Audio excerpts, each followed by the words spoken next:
string. And then for this, you're going to go back to the open E again, but you're going to do that by pulling your index finger off. Okay, I'm exaggerating it so you can see what I'm doing. Okay, so we had, you make that note by hitting it with your ring finger.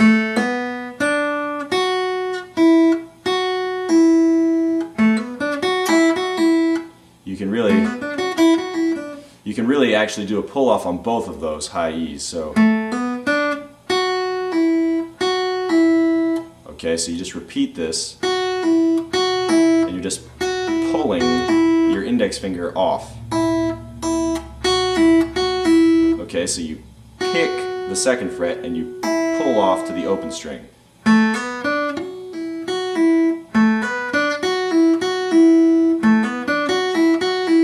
And then the final note is back to the third fret on the B string with your middle finger.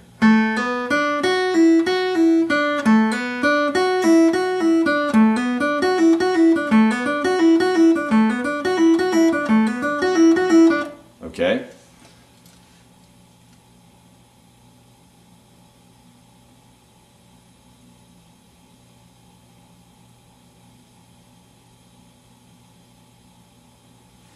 So the important parts are the hammer-on there, that's what that's called, when you're sounding the finger with, you're sounding the note by hitting it with your finger, and then the two pull-offs, where you're literally pulling your finger off the string to make the sound. And you just repeat that phrase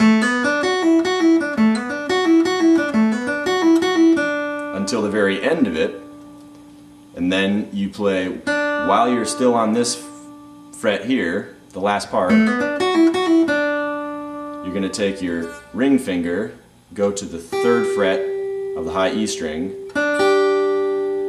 and then your index finger, second fret of the high E string,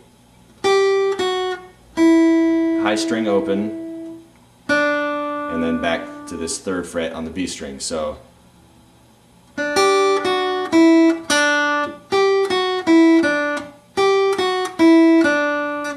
all together you have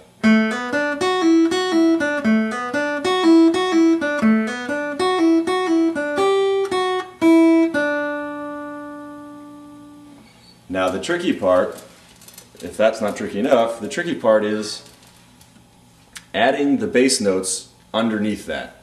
So the bass notes are just the chord progression itself. D, low E, G, A. It's just the lowest note of each of the chords that we went through for the rest of the song. Open D string, open low E string, third fret on the low E string, open A string. Okay, so the total effect will be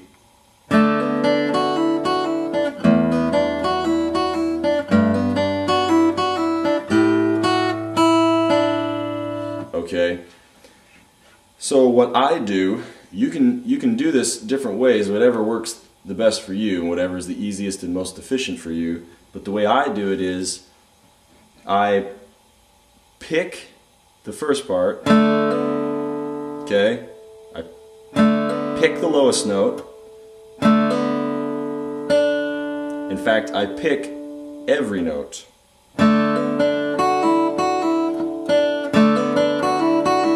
In the first part. Okay, you're just adding the D and letting it ring. Okay, just letting the D ring. And then I pick the lowest note on all of them. I pick the bass note and then I start the riff. I start that with my middle finger.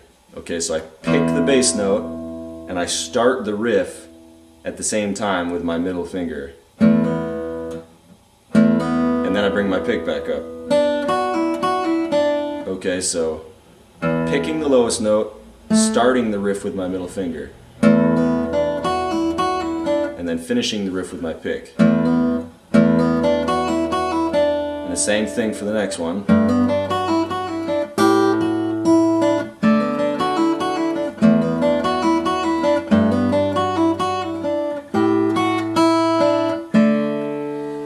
Okay, so the only other tricky part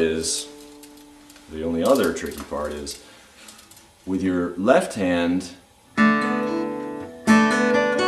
first two chords, you're playing open strings, so you don't have to deal with anything really. But the third chord, you're playing a G as the bass. It's a fingered note, it's a fretted note. So in order to keep that going, basically you have to play the low G with your thumb. Okay? So while you're doing this, you have to wrap your thumb around far enough to come over the top and finger that note for you. Now, if your hands are very small, you won't be able to do that. I don't have a very good other solution for you unless you want to get into some pretty difficult fingerings, really. And so you can, I don't know what to tell you other than wrap your thumb up there the best you can.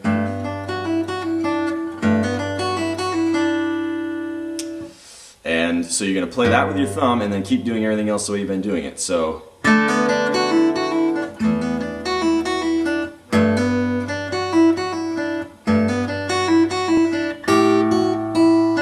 that's basically the only weird thing in there, because all the other strings are open. So wrap your thumb around to play that G. Okay, that's it. Remember, you can always rewind these videos and go over these things as many times as you can. I go over them fairly quickly. So good luck with the intro, and the rest of the song's real easy, and I hope you enjoy it.